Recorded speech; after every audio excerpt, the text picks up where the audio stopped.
নমস্কার বন্ধুরা, আমি কল্পনা প্রতিদিনের মতো চলে এসেছি। দেখো একটি ব্লগ নিয়ে। দেখো কি অবস্থা, মাথা আলু থালু অবস্থা, তাই না? কি করব বলো।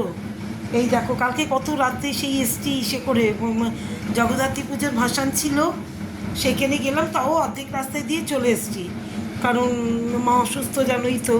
এবার এতক্ষণ দিদি একা বাড়িতে একা রাখা সম্ভব না তো দিদির কাছে, এর জন্য বাবুকে নিয়ে চলে এসেছি।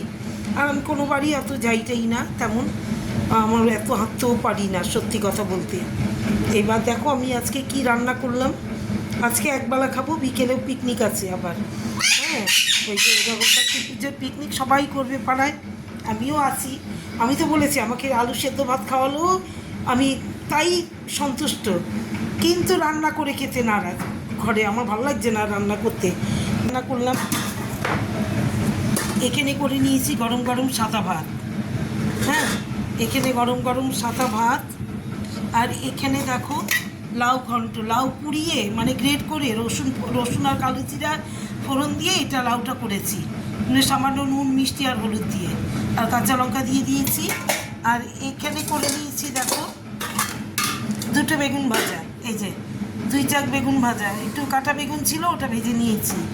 আর এখানে আজকে আমি অনেক দিন বাদে মাছ পেয়েছি, আলু দিয়ে ফুলকপি দিয়ে একবেলার মাছের ঝোল। এখানে একবেলার জন্য আলু ফুলকপি দিয়ে ধনে পাতা ছিটিয়ে মাছের ঝোল করেছি।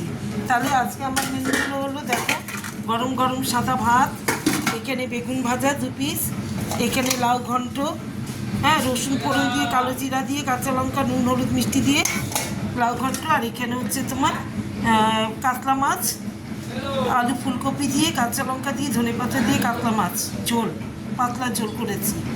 তাহলে আজকে আমার মেনুগুলো ওই। কেমন লাগলো একটু কমেন্ট করে জানিও সবাই। আমাকে একটু লাইক করো, কমেন্ট করো, সাবস্ক্রাইব করো, শেয়ার করো।